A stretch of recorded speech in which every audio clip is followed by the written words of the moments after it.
Hey guys, welcome to another video. And in this video, I wanted to just talk about different struggles that I've had with my first job coming out of school. And so for those of you who are new to my channel, I graduated from dental school recently and I started working. And so there have been different pros and cons that I've noticed from working to being in school. So for being in dental school, it's really tough because you're taking all of these exams, you're taking all of these classes, all of these labs, and you're essentially either taking out loans or you're just straight up paying for it in terms of tuition and all of those things out of pocket. And so I think school can get really frustrating because you're doing so many things, so much lab work that once you graduate, you're not going to be doing. And so it's really difficult when you're trying to get good grades and you're trying to do the best you can, but at the end of the day, you understand that these things aren't the most important things in the long run. And just from talking to other people who went through dental school and graduated, and them saying that just in general, no matter what school you go to, you learn so much more once you actually start working. And so hearing things like that, yes, it part of it like encourages you to get across the finish line and to start working, but then also part of it's kind of discouraging because it's like, okay, so why are we having to do all of these things then if they don't matter in the grand scheme of things? And then you couple all of that negative energy and all of the negative emotions with the fact that you're not getting paid to be there. So then you look at it and you're like, okay, well, I have friends who were engineering majors or whatever, and they're already in their career. They're already making money. They got a degree in finance or accounting or whatever the case may be. And so you're looking at it like, okay, I'm in dental school. I'm stressed a good chunk of the time. I'm trying to do the best that I can. But at the same time, I'm paying so much money. And at some point, these loans are going to have to be repaid. And you're like, well, and I'm stressed and I'm not, you know, feeling like I'm doing things that are all that purposeful to me. And so that's why when I got to that finish line and I graduated, I was thinking, oh, okay, things are going to be so much better now. I'm working and, everything is going to be all peachy and amazing. But one of the things that I want to talk about is one thing that plays such a big role in whether you're going to be happy or miserable at your job also plays a role in the office that you end up being at. Because I've had people ask me, oh, well, if I work at this office or for this company, should I go for a private practice? Should I go for a DSO or a dental service organization?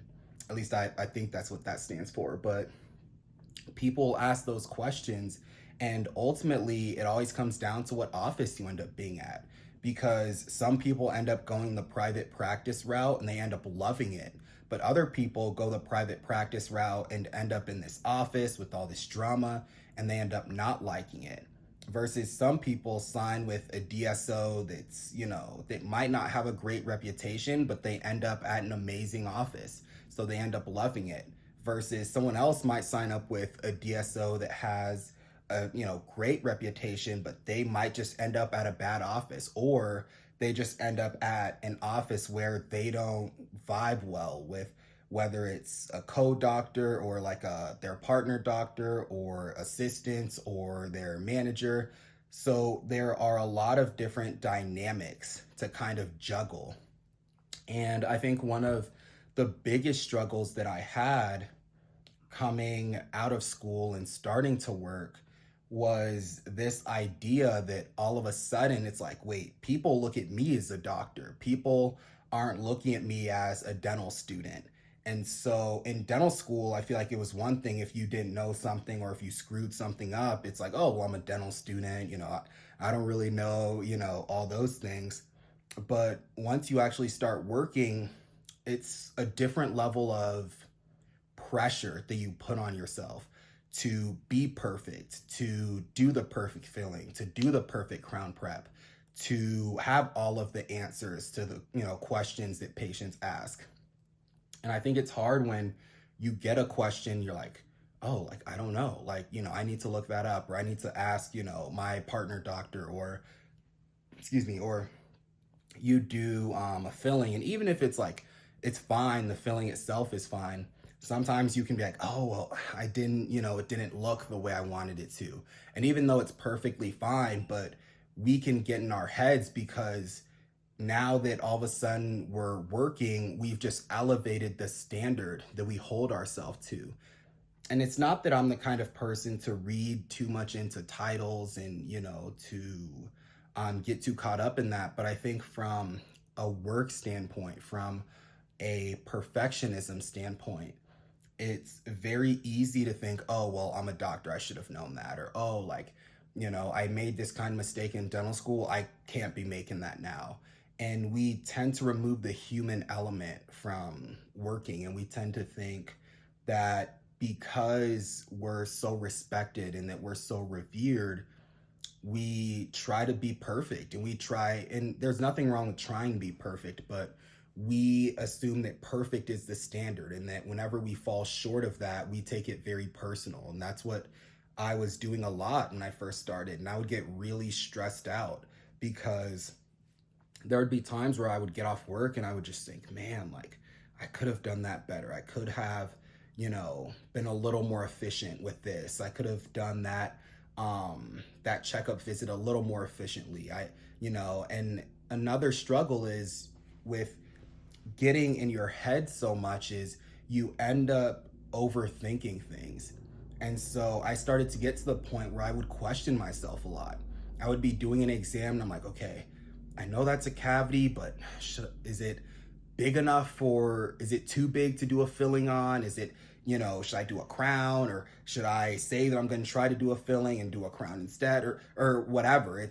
Or not do a crown instead, but should I say I'm going to try to do a filling and that we're going to plan for the crown?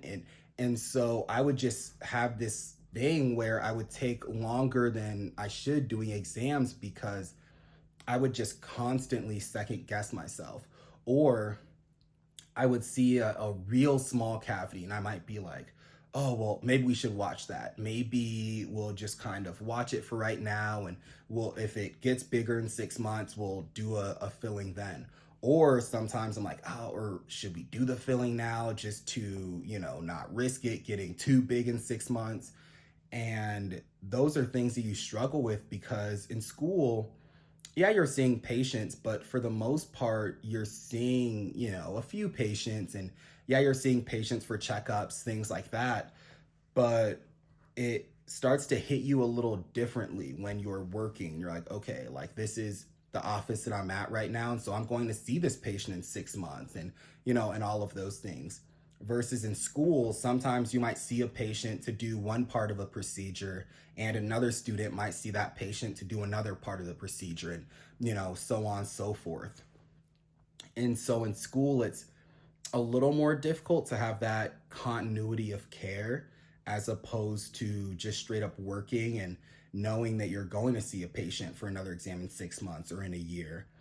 And so I would say those were probably two of the biggest struggles that I had. I would say another struggle that I really had was just efficiency. And I know I mentioned that earlier, but it would get so easy when I was in school, you have 3-hour appointments with the patient, or basically 2.5 to 3 hour appointments. So if you're doing a filling or two fillings, so many things need to get checked by faculty. You have to bring the patient back, you take their blood pressure, all that stuff. You go check with the faculty. If that's good, then you get the patient numb, and then, you start then you check with the faculty. And typically there might be one faculty member for every, 6 to 7 or maybe 7, whatever it is, students, something like that. And so because of that, sometimes you're waiting for a check, you're waiting for this. And because of those things, appointments are drawn out a little bit. And so it's an adjustment coming out of school, because now it's like, wait a second, I don't have to get every single thing I do checked on, unless I have a question or whatever, I'm, looking for advice. That's when, I might go to my partner doctor. But it's like, aside from that, it's like, wait a second, I don't have 3 hours to do a filling. And so just getting to that point where you're like, okay, I have to get this filling done, I just have to work efficiently, that can be a struggle. Because even with crown preps, I've had procedures where, whether it was a crown prep or an extraction or a root canal, where it just took me longer than I thought it would. And something I had to learn with that was just the importance of keeping track of time and kind of giving yourself timestamps for certain procedures, and saying like, okay, well, if you're doing a crown prep, you're like, okay, well, by, in 20 minutes, I want to be done with the actual prep. And then, after that, in 10 minutes, I want to get the scan done. And just kind of having those timestamps, because one thing I realized was, when I wasn't doing that, I would lose track of time easily. And before I knew it, I'd be like, oh man, I've spent 45 minutes, I've spent an hour or whatever doing this crown prep and trying to perfect it and trying to get this margin the way I want it and all of those things. And I start to realize, wait a second, we haven't even scanned yet. So now we have to scan and then get the temporary and all of those things done. And if I would have just kind of had timestamps and been able to keep track of where my time was at, it would have been much easier for me to stay on target, to stay on point with where I'm supposed to be with each step. And that was one of the greatest tips that my partner doctor told me. Was he told me to monitor those things a lot more closely. And that was a game changer, because even with extractions, sometimes I would be trying one thing and it just wouldn't be working, and I wouldn't switch to a different, method or different tool soon enough. And so it's like, the extraction would end up taking 15 minutes or whatever longer than what it could have taken had I just been more aware of like, okay, I've been trying to elevate this tooth for a while, it's not elevating, let me go back to kind of rotating, or let me go back to using, my periosteo or whatever the case may be, to kind of loosen the tissue a little bit. And so I think really one of the hardest things with all of these, and this really has been one of the most important things, is really just humbling yourself. Because, and this was a recurring theme in dental school as well, and not in terms of thinking that, you're better than anybody, but I would have it happen even in dental school sometimes, where I would have a few really good like fillings or crown preps or extractions, and I would start to think like, oh, I'm really good at this stuff. And right then and there, it's like you get hit with a hard case. You're like, oh man, wait a second, I'm stuck here, I need some help here. And same thing with working. I've had to find that balance between having grace for myself, but also still believing in myself, and not allowing it to get to that point of overconfidence or like arrogance, where I'm just thinking, oh, I'm so good at crown preps, or oh, I'm so good at surgical extractions. I've had to humble myself, where I'm like, okay, I know that with each patient, with each experience, I'm going to do the best that I can. I'm going to do the best work that I can to bring honor and glory to God. And I'm just going to let the chips fall where they may. But if things don't go the way I want, I'm going to learn from it without overly judging myself, without being overly critical of myself.